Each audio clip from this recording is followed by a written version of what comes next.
예전에 저도 진짜 진지하게 과연 내가 단타 거래만으로 돈을 벌 수 있을까 하고 생각을 진지하게 했던 적이 있어요. 그러니까 제 개인적으로는 뭔가 하나 꽂히면은 스스로 만족할 만한 답이 나올 때까지 거기에 좀 매달려 있는 성향이 있어서 어느 정도 깊게 한번 생각을 해봤어요. 그래서 결론을 먼저 얘기하자면 단타 거래로 수익을 낼 수는 있다. 불가능한 건 아니다. 그런데 나라는 사람하고는 너무 맞지 않는 투자 방법이다. 라는 게 제 결론이거든요. 소위 단타 고수의 계좌라는 게 뭐 공개되어 있는 게 있는데 화려하죠. 뭔가 월 단위로 봤을 때 수익률이 되게 높아요. 수익률이 되게 높고 뭔가 되게 화려한데 원금이 굉장히 빨리빨리 커가고. 그래서 최근에 키움증권에서 투자대회를 개최했는데 거기서 이제 순위권에 들어가 있는 사람 계좌가 공개가 된 거예요. 그러니까 증권사에서 주로 얘기하는 건 이거죠. 손익, 수익률, 누적 수익 뭐 이런 거 위주로만 이제 얘기를 하는데 저 같은 경우에는 전혀 다른 쪽에 눈이 가요. 그래서 이게 이 사람이 평소에 하던 계좌라 그러고 투자 대회를 할 때는 다른 계좌를 만들어서 했다 그래요. 그러니까 키움증권에서 나와 있는 유튜브 뭐 영상을 보면 나와 있는 건데 올해 6월달, 7월달, 8월달, 9월달 여기 하이라이트를 쳐놨죠. 네모를. 근데 저 같은 애들은 어차피 이런 쪽에 별로 관심 없습니다. 이쪽은 별로 관심 없고. 이 사람이 진짜 수익률이 어떻게 될까? HTS는 수익률 계산 방식이 어떻게 보면 조금은 이상해요. 틀리다고 할 수는 없는데 맞죠. 계산법이 맞긴 맞는데 이게 이제 좀 더 객관적으로 볼 때 여러 가지를 볼 때는 정보가 조금 왜곡되는 부분도 있어요. 어떤 거냐면 이 사람의 수익률이 과연 얼마나 될까? 그러면 이 사람이 수익에 대한 승률은 얼마나 될까? 이 사람이 어느 정도 종목 선택이 정확한 사람일까? 이런 거를 다 계산을 한번 해보는 거죠. 우리 같은 애들은. 여기서 하나씩 보면 6월 달에 이 사람이 620만 원이었는데 수익 난 게 30만 원이에요. 뭐 7% 뭐 맞겠죠. 계산 안 해봐도 맞겠죠. 근데 여기서 조금 이상한 게 수수료랑 세금이 580만 원입니다. 이 사람 원금은 600만 원인데 수수료하고 세금이 580만 원이 나갔어요. 수익은 30만 원이고 수익이 나긴 났는데 수익보다 세금하고 수수료가 엄청 많죠. 거기다 매수금, 매도금을 봤을 때 600만 원이 전 건데 매수를 22억을 했어요. 매도도 22억을 매도했고 그 다음 달은 더 심하죠. 매수를 160억을 했습니다. 167억. 매도도 167억을 했어요. 그러면 딱 봐도 거래가 엄청나게 많이 일어났죠. 뭐 미수를 썼을 수도 있고 안 썼을 수도 있는데 그런 건 상관없이 일단 거래 횟수가 굉장히 많습니다. 이 정도면. 미수 신용을 사용했던 사용하지 않았던 그건 중요한 게 아니에요. 이 정도면 최소한 이 600만 원이라는 돈이 한 달 동안 6월 한 달 동안 최소한 몇백 번은 회전이 일어난 겁니다. 그러니까 이만큼 세금이 발생하는 거예요. 수수료하고 580만 원. 그 다음 달은 더 심하죠. 4,300만 원이 세금으로 나왔어요. 수수료하고. 그러니까 이 사람의 실적을 쭉 봤을 때 손익이 수수료 세금을 넘은 적이 없습니다. 제일 많이 나왔을 때가 2,300만 원을 벌었는데 이때는 수수료 세금이 4,300만 원이 나왔고요. 그 다음 달에는 세금이 5,100만 원이 나갔는데 순이익이 600만 원 나왔죠. 그러니까 항상 손익보다 세금이 더 크다. 그러면 한 달 동안 그만큼 많은 거래가 일어나서 그런데 모이고 모여서 뭐 수익이 이렇게 발생했을 때 원금 대비해서는 수익률이 이렇게 높아 보이죠. 근데 우리 방식은 한 달 동안 매수를 했는데 이 매수했던 금액 대비해서 이 수익이 어느 정도인지 그걸 한번 계산해 보는 거거든요. 자, 그러면은 우리는 어차피 이런 거 한번 건드리면 제대로 한번 계산을 해봐야 되기 때문에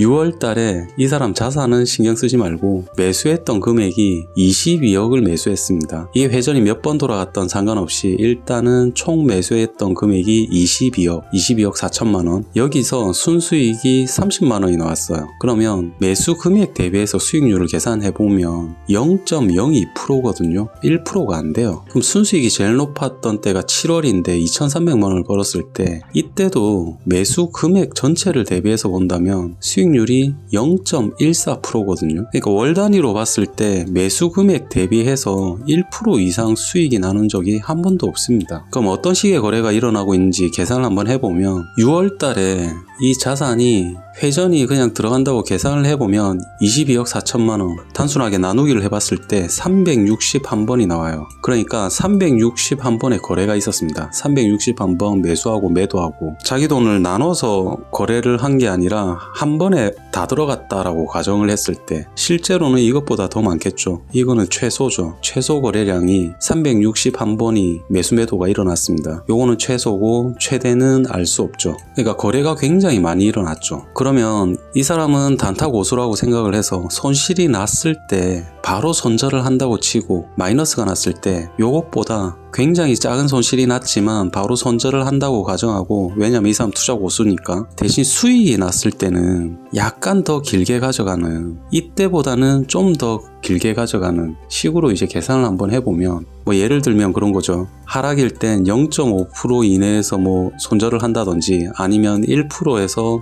손절을 한다든지 뭐 이랬을 때 수익 보는 거는 1% 이상 될 때 수익 익절을 한다든지 아니면 뭐 2%일 때 익절을 한다든지, 어찌되든 차이가 근소하죠. 수익이 날 때도 크게 가져가진 않을 거다. 어차피 이 사람은 스캘핑을 하는 사람이니까. 그래도 가급적이면 수익 날 때는 수익은 길게 가져가는 걸로 계산을 하고, 손실은 굉장히 짧게 끊어버리는, 손절을 바로바로 해버리는 이런 유형으로 계산을 해봤을 때 시뮬레이션을 몇 가지 돌려봤는데 수익은 179, 손실은 182 정도가 나와요. 그러니까 비율로 봤을 때 최소한 361번의 거래가 일어나는데, 아무리 적게 잡아도 이런 경우에 수익이 나는 경우는 179번, 손실을 보는 경우는 182번이 나옵니다. 그래야 요런 유형의 수익이 나와줘요. 여기도 마찬가지고. 여기서 계산 수식에 따라서 한 번 정도의 계산 오차가 생길 수도 있는데, 그런 오차 범위를 무시했을 때 승률은 49.5%가 나와요. 49. 정확하게 53%. 그러니까 이 경우에 승률이 50%가 안 됩니다. 정확하게는 승률이 50%가 안 되지만 거의 50에 가까워요.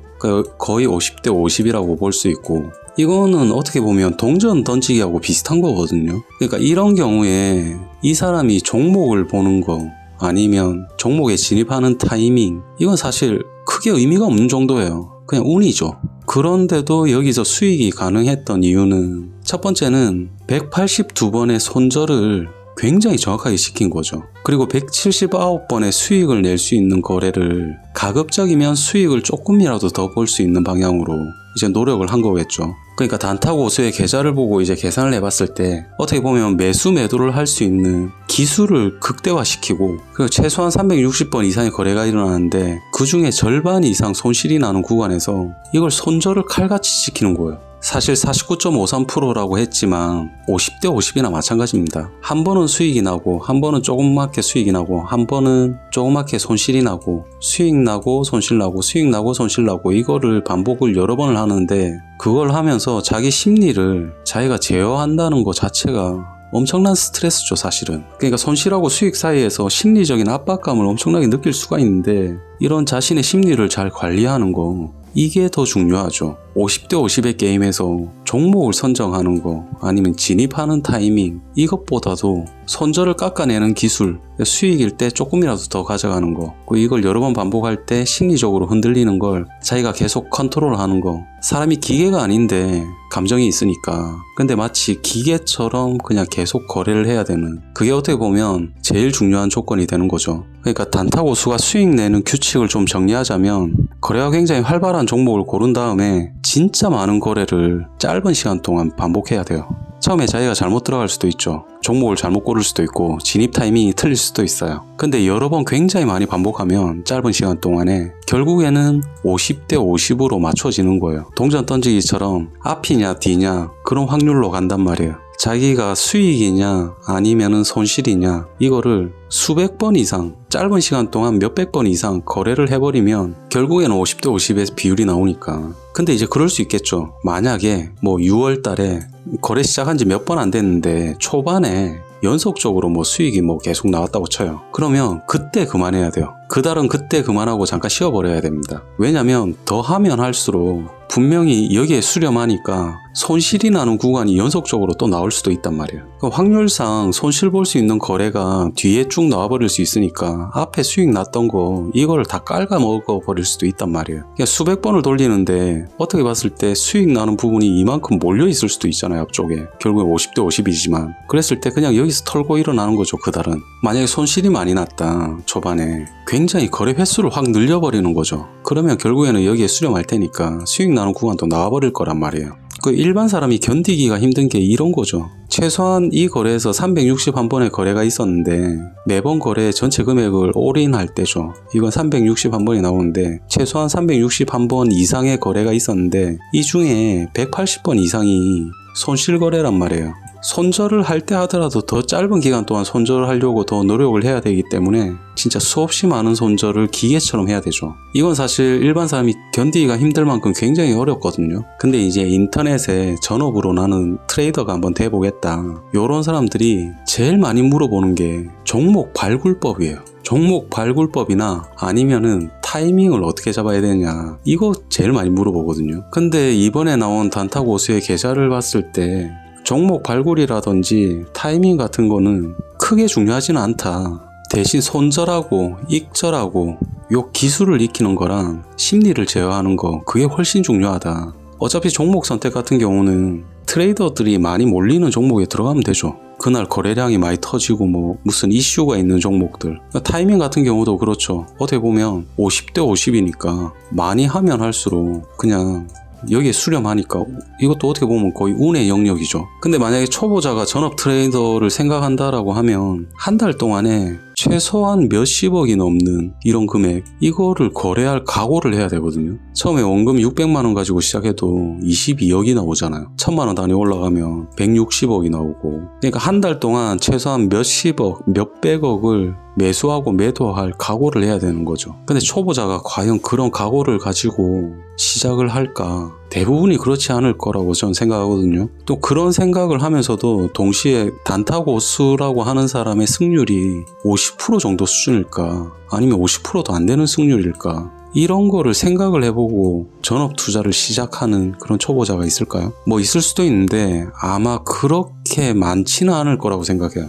그러니까 단타고수가 돈을 벌 수 없다, 그런 얘기를 하는 게 아닙니다. 이 사람 방식을 따르려면 엄청난 거래 금액에 대한 심적인 스트레스를 이겨야 되고 굉장히 근소한 차이로 이겨야 되기 때문에 굉장히 작은 차이로 이겨야 되죠. 매수 금액이 22억 4천만 원을 했는데 수익이 30만 원이야. 매수 금액 대비해서 수익률은 0.02%, 진짜 잘 벌었을 때 0.1%, 매수 금액 대비해서 진짜 겨우겨우 이겨야 되는 거죠. 진짜 겨우겨우 이겨야 되는데 이게 성립을 하려면 한 달 동안 180번이 넘는 손절을 해야 되는데 이 손절 중에 한 번이라도 그냥 삐끗하면, 한 번이라도 실수하면 이게 마이너스로 바뀌는 거죠. 그러니까 이 정도 금액을 매수하고 매도할 만큼 나중에는 심장이 굉장히 커야 되고 손절을 기계처럼 해야 되니까 기계처럼 정확해야 되고, 이런 거래를 매달 수백 번을 진행을 하는데 실수 없이. 근데 이게 가능하겠냐는 거죠. 물론 가능한 사람들이 있습니다.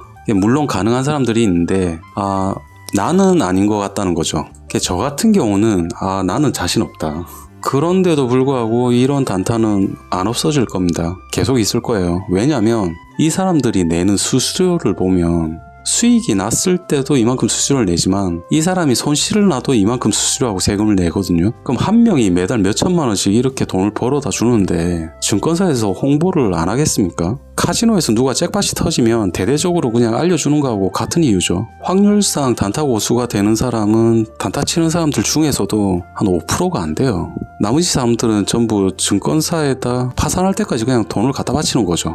그러니까 증권사에서는 계속 홍보를 하고 투자 대회 같은 거 계속 하고 누구나 이렇게 될 수 있으니까 노력해봐라, 뭐 이런 유형의 자료들을 계속 팔죠. 그러니까 증권사에서도 좀 더 정확하게 정보를 전달하려고 하면 수익금을 자산 대비해서 뭐 이것만 보여줘서 강조하는 것보다 수수료하고 세금이 원금 대비해서 어느 정도 나왔는지 이런 것도 한 번씩 얘기하고, 매수 금액이 이만큼인데 매수 금액 대비해서 수익률이 어떻게 되는지 뭐 이런 것도 한 번 정도는 얘기를 해주고, 총 거래 횟수가 어느 정도 되는지 승률까지 뭐 이런 것까지 보여줄 수는 없겠죠. 이런 것까지도 사실은 증권사에서는 제가 얘기하는 것보다 자료나 정보가 더 많을 거예요. 훨씬 많을 텐데 좀 이런 걸 다 알려주고 단기 거래를 한번 추천해봐라. 그랬을 때 사람들이 뭐 물론 이렇게 돈을 버는 사람이 있지만 단기 거래에 과연 열망하게 될까? 뭐 그런 생각은 들어요.